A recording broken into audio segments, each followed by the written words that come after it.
Sujas special bulletin में आपका स्वागत है। मैं हूं आपके साथ अभिलाषा गर्ग। राज्य सरकार ने युवाओं के उज्जवल भविष्य को ध्यान में रखते हुए रोजगार, कौशल विकास और उद्यमिता को अपनी सर्वोच्च प्राथमिकताओं में शामिल किया है।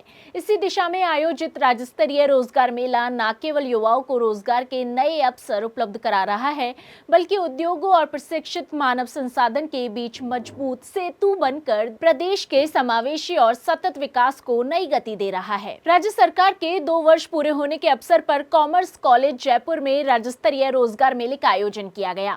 मुख्यमंत्री श्री भजनलाल शर्मा ने राज्य स्तरीय रोजगार मेले को संबोधित करते हुए कहा कि राज्य सरकार युवाओं के लिए पर्यटन, सौर ऊर्जा, उद्योग सहित विभिन्न क्षेत्रों में रोजगार के नए अवसर सृजित करने के लिए प्रतिबद्धता के साथ कार्य कर रही है। उन्होंने कहा कि यह रोजगार मेला सरकार की उस सोच का प्रतीक है जिसमें राज्य सरकार ने रोजगार, कौशल और उद्यमिता को प्राथमिकता दी है। इसमें निजी क्षेत्र के 20 से अधिक सेक्टर से जुड़े 100 से अधिक नियोक्ताओं ने भाग लिया। उन्होंने कहा कि ऐसे रोजगार मेले हर जिले में निरंतर लगते रहेंगे और स्थानीय स्तर पर निरंतर रोजगार मिलता रहेगा। कि आप चिंता मत करिए, राजस्थान सरकार पूर्ण रूप से हमारे युवाओं के साथ है, इसलिए चिंता करने की आपको किसी प्रकार की जरूरत नहीं है। मैं आपको बताना भी चाहता हूं, युवा ऊर्जा को महसूस कर रहा है।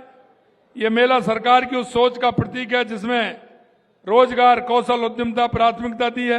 इस रोजगार मेले में निजी क्षेत्र के 20 से अधिक सेक्टरों के 100 से अधिक नियोक्ता भाग ले रहे हैं। और हमने अभी जब हमने घूम करके देखा था तो मैंने कहा है कि ये मेले हमारे हर जिले में लगेंगे, जिससे कि वहां के जो युवा हैं, जिस स्किल से वो निकल करके आते हैं, वो उनको वहीं रोजगार मिले तो उनका एक सहारा बनता है। अगर किसी को 200 किलोमीटर, 150 किलोमीटर जाके रोजगार मिलता है तो वो सिर्फ अपना ही काम चला पाएगा, बूढ़े माँ बाप का काम नहीं चला पाएगा, क्योंकि वो उसका खर्चा इतना वहां हो जाएगा। हम सोचते हैं कि हमारा भाई हमारे परिवार के साथ खाना खाए, वहीं रहे और वहीं नजदीक में अगर उसको रोजगार मिलेगा, थोड़ा कम मिलेगा उसमें भी काम चलेगा, लेकिन परिवार के साथ खुश रहेगा, परिवार के हर दुख में सुख में वो शामिल रहते हुए अपने रोजगार को भी करेगा और अपने परिवार की, माता की, पिता की, ताऊ की, ताई की देखभाल भी करेगा। इसलिए हम चाहते हैं कि ये रोजगार मेले हर जिले में लगे और उस जिले की स्थिति क्या है ये भी हमें आंकलन करना है। ये भी हमें आंकलन करना है, उस आंकलन के आधार पर हमें बढ़ना है। मुख्यमंत्री श्री भजनलाल शर्मा ने कहा कि राज्य सरकार के 2 वर्ष के कार्यकाल में एक भी पेपर लीक नहीं हुआ।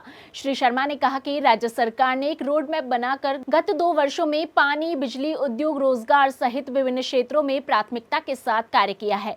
उन्होंने कहा कि युवाओं को आत्मनिर्भर बनाने और उन्हें आर्थिक संबल प्रदान करने के उद्देश्य से मुख्यमंत्री युवा संबल योजना संचालित की जा रही है। आप सभी को मैं बहुत शुभकामनाएं देता हूं।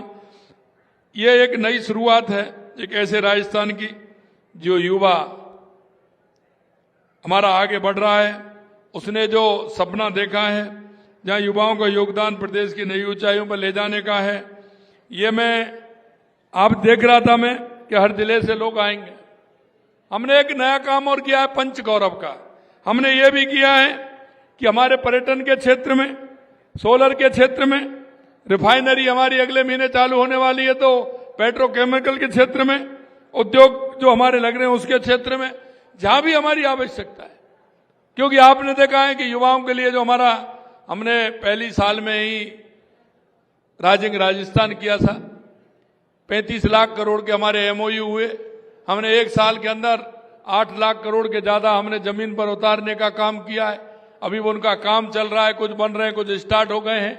मैं चाहता हूं निश्चित रूप से आने वाले समय में जब वो उद्योग चलेंगे तो उनमें काफी स्किल की आवश्यकता पड़ेगी और मुझे भरोसा है कि हमारे राजस्थान के उन युवाओं को उसका फायदा निश्चित रूप से मिलेगा। कार्यक्रम में मुख्यमंत्री ने निजी कंपनी में रोजगार प्राप्त करने वाले चयनित युवाओं को नियुक्ति पत्र प्रदान किए। उन्होंने विभिन्न कंपनियों के स्टॉल्स का अवलोकन किया और जानकारी ली। राज्य स्तरीय रोजगार मेला प्रदेश के युवाओं के लिए संभावनाओं के नए द्वार खोलने वाला मंच साबित हो रहा है। राज्य सरकार की दूरदर्शी नीतियों और उद्योगों के माध्यम से रोजगार, कौशल और उद्यमिता के क्षेत्र में ठोस अवसर सृजित हो रहे हैं। इससे न केवल युवाओं को आत्मनिर्भर बनने का मार्ग मिल रहा है, बल्कि प्रदेश की आर्थिक प्रगति को भी सशक्त आधार प्राप्त हो रहा है। जिस स्पेशल बुलेटिन में आज के लिए इतना ही। फिर होगी आपसे मुलाकात, तब तक के लिए नमस्कार।